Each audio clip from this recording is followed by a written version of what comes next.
quinto ano, primeiro eu quero que vocês preencham um cabeçalho colocando nome completo e data. Exercício 1. Em uma indústria farmacêutica, um funcionário ele deve distribuir 8 litros de um produto em 200 frascos.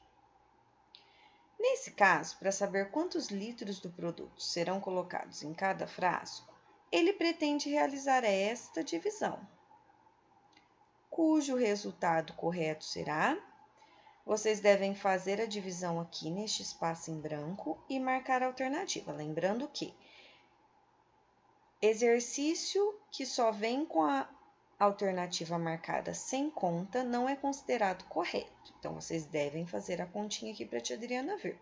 Combinado? Vamos agora para os exercícios 2 e 3. O exercício 2 diz que a canoa havaiana ela é muito colorida, além de muito grande. Por isso, ela chama a atenção das pessoas. Seu comprimento é de 14 metros e ela leva 6 remadores, cada um com uma função na embarcação. Pergunta-se então, qual que é o espaço para cada remador dentro da canoa havaiana? Meninos, se a canoa tem no total 14 metros e ela é repartida entre 6 remadores, façam aqui uma continha para descobrir qual que é o espaço destinado para cada remador dentro da canoa havaiana. Após descobrir o resultado, respondam: este número representa um decimal exato ou uma dízima periódica? O que era mesmo decimal exato e dízima periódica? Decimal exato era um número neste formato: 0,8. Dízima periódica era assim: 1,333, 3 pontinhos. Ela nunca acabava e ela sempre ficava repetindo o mesmo número. Então, façam esta continha e descubram se esse número ele é um decimal exato ou uma dízima periódica. Exercício de número 3. A Carolina descobriu, nas aulas de matemática, que uma fração ela pode ser escrita na forma de número decimal. E ela achou esse fato muito interessante, pois geralmente ela prefere realizar cálculos com números decimais. Como treino, ela pretende escrever essa fração, 8/5, na forma de número decimal.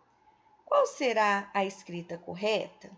Meninos, lembrem-se que traço de fração significa divisão.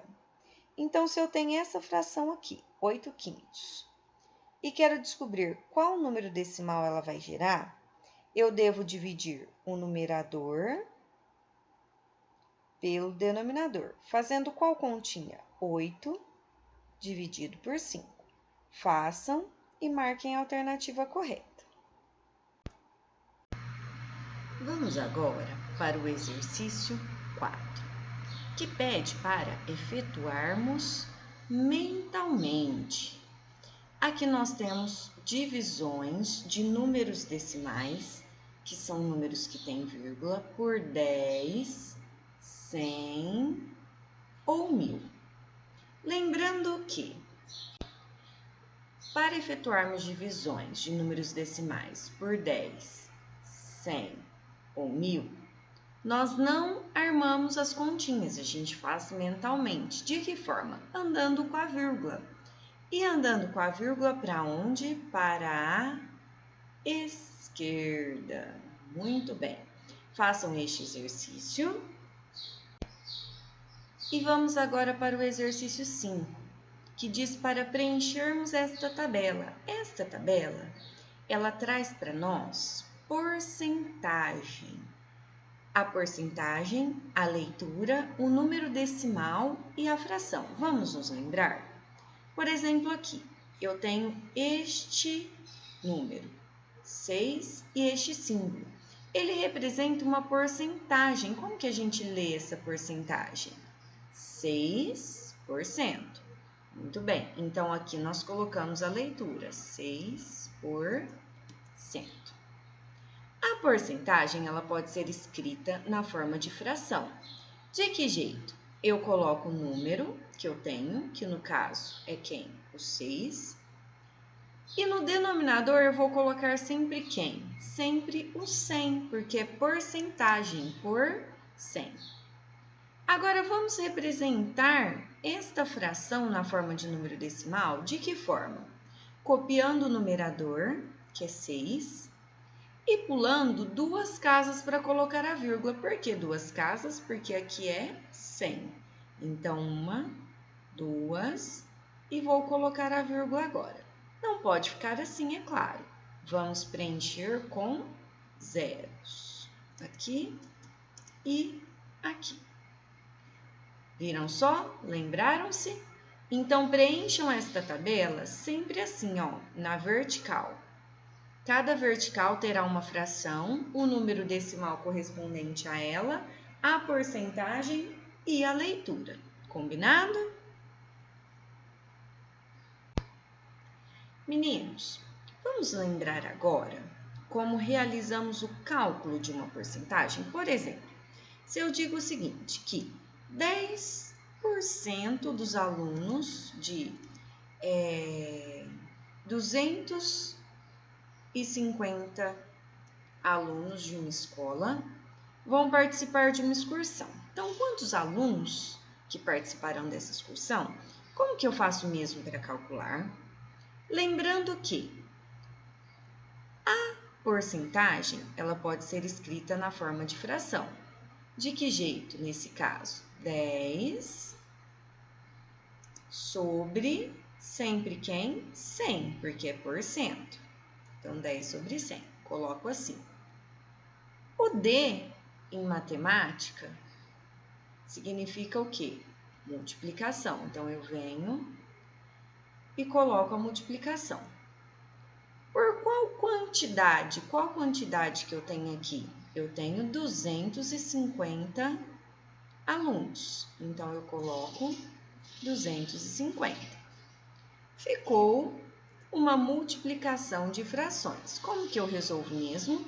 Quando não tem nada embaixo, eu coloco o número 1. Muito bem. Então, a gente coloca 1 aqui e vamos multiplicar os numeradores e os denominadores. 10 vezes 250 dá 2.500. Então, igual a 2.500. 100 vezes 1 é 100. Então, eu coloco o 100 aqui embaixo, né? Agora, o que eu posso fazer? Como o traço de fração significa divisão, eu posso cortar estes zeros. 2 aqui de cima com 2 aqui de baixo. Sobrou o quê? 25 sobre 1. E 25 sobre 1 é o mesmo que apenas 25, ou seja, 10% de 250 alunos são 25 alunos. Lembraram-se? Com base nisso, eu quero que vocês, meninos, com base nessa explicação, agora eu quero que vocês realizem aqui o exercício de número 6. Vamos então para o exercício de número 7, onde veremos as unidades de medida de comprimento. O item A pede para escrevermos por extenso as 7 unidades de medida de comprimento aqui abaixo. Se vocês tiverem dúvida, peguem a apostila e olhem como que se escreve cada uma dessas unidades de medida de comprimento. E aqui também, como que a gente lê uma unidade de medida de comprimento quando ela tem vírgula? Vamos lembrar? Por exemplo, aqui eu tenho as unidades de medidas de comprimento. Quilômetro, hectômetro, decâmetro, metro, decímetro, centímetro e milímetro. Quando eu tenho a seguinte unidade de medida, 15,5 metros. Como que a gente faz a leitura? Antes da vírgula é a parte inteira, então a gente lê 14 metros. E depois da vírgula eu tenho 5. É apenas um algarismo. Então, a gente olha uma casinha depois do metro. Quem que é? O decímetro. Então, são 14 metros e 5 decímetros. Lembraram-se?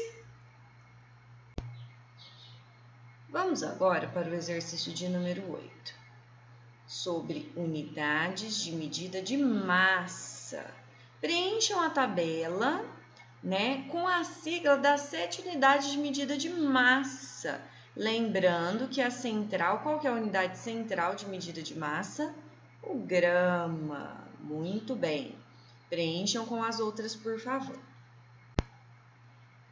O exercício 9 é um probleminha que envolve as medidas de massa. Então, eu quero que vocês leiam ele, façam a continha que for necessária e coloquem a resposta aqui.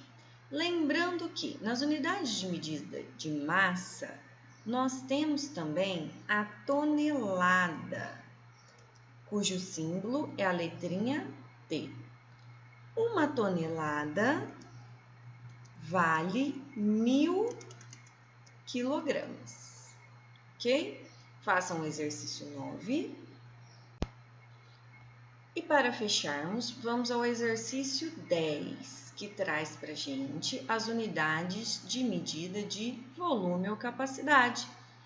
Item A, coloque as unidades de medida de volume em ordem decrescente aqui no quadro, da maior até chegar na menor. O item B pergunta: quantos litros eu terei se eu comprar 4 garrafas de 250 mililitros de refrigerante? Quero que vocês façam aqui uma continha para descobrir e coloquem a resposta, combinado? Bom trabalho, meninos! Qualquer dúvida, a tia Adriana está à disposição. Tchau, tchau!